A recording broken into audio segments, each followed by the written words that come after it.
दोस्तों, हमारी बॉडी के अंदर एक ऐसा इनविजिबल कंट्रोल सिस्टम है जो growth, mood, energy, sleep, stress, blood sugar और रिप्रोडक्शन तक सब कंट्रोल करता है। इसे कहते हैं एंडोक्राइन सिस्टम।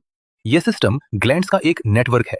यह सिस्टम नर्व्स की तरह इलेक्ट्रिक सिग्नल्स नहीं भेजता, बल्कि केमिकल मैसेजेस भेजता है, जिन्हें हार्मोन्स कहा जाता है। ये हार्मोन्स ब्लड में घुलकर बॉडी के अलग अलग ऑर्गन्स और सेल्स तक पहुंचते हैं और बताते हैं कब ग्रो करना है, कब एनर्जी बनानी है, कब स्ट्रेस हैंडल करना है और कब सोना है। अब समझते हैं बॉडी की मेजर एंडोक्राइन ग्लैंड्स को लोकेशन और साइंस के साथ। सबसे पहले ब्रेन के बेस पर नोज के पीछे पी साइज स्ट्रक्चर होती है पिट्यूटरी ग्लैंड। साइज छोटा है लेकिन पावर बहुत बड़ी। ये ग्लैंड ग्रोथ हार्मोन रिलीज करती है जो बोन्स और मसल्स की ग्रोथ में मदद करता है। ये टीएसएच बनाती है जो थायराइड को एक्टिवेट करता है। ये एसीटीएच रिलीज करती है जो एड्रिनल ग्लैंड्स को सिग्नल भेजता है। और यही gland reproduction, milk production, water balance तक को इन्फ्लुएंस करती है। इसीलिए इसे मास्टर ग्लैंड कहा जाता है। अब गर्दन की तरफ चलते हैं। नेक के फ्रंट में बटरफ्लाई शेप में होती है थायराइड ग्लैंड। ये T3 और T4 हार्मोन्स बनाती है जो बॉडी का मेटाबॉलिज्म कंट्रोल करते हैं। मतलब आपकी बॉडी कितनी कैलोरीज बर्न करेगी, हार्ट कितनी फास्ट बीट करेगा, बॉडी हीट कितनी बनेगी, ये सब थायराइड इन्फ्लुएंस कर सकती है। अगर थायराइड ज्यादा एक्टिव हो जाए, वेट तेजी से कम हो सकता है।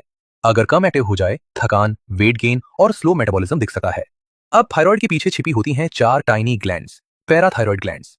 ये पैराथायराइड हार्मोन रिलीज करती हैं जो ब्लड कैल्शियम लेवल को कंट्रोल करता है।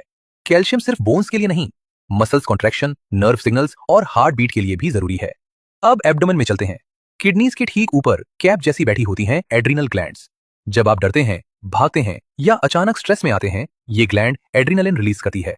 तुरंत हार्ट रेट बढ़ता है, ब्रीदिंग तेज होती है, मसल्स को ज्यादा ब्लड मिलता है। इसे फाइट और फ्लाइट रिस्पॉन्स कहा जाता है। इसी ग्लैंड से कॉर्टिसोल भी निकलता है जो लंबे स्ट्रेस में बॉडी को एनर्जी मैनेज करने में मदद करता है। अब स्टमक के पीछे आता है पैनक्रियस। जब आप खाना खाते हैं, ब्लड शुगर बढ़ती है।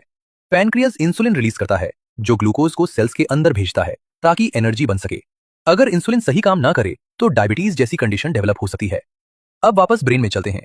ब्रेन के सेंटर के पास होती है पीनियल ग्लैंड। जब रात होती है और लाइट कम होती है, ये मेलेटोनिन बनाती है जो बॉडी को सिग्नल देती है अब सोने का समय है। यही आपकी बायोलॉजिकल क्लॉक को कंट्रोल करती है। अब रिप्रोडक्टिव ग्लैंड्स। पुरुषों में स्क्रोटम के अंदर होते हैं टेस्टिस। ये टेस्टोस्टेरोन बनाते हैं जो muscle mass, body hair, voice changes और स्पर्म प्रोडक्शन को इन्फ्लुएंस करता है। महिलाओं में लोअर एब्डोमेन में यूट्रस के दोनों साइड्स पर होती हैं ओवेरियस। ये एस्ट्रोजन और प्रोजेस्टेरोन हार्मोन्स बनाती हैं जो menstrual cycle, fertility, bone health और प्रेगनेंसी में बड़ी भूमिका निभाते हैं।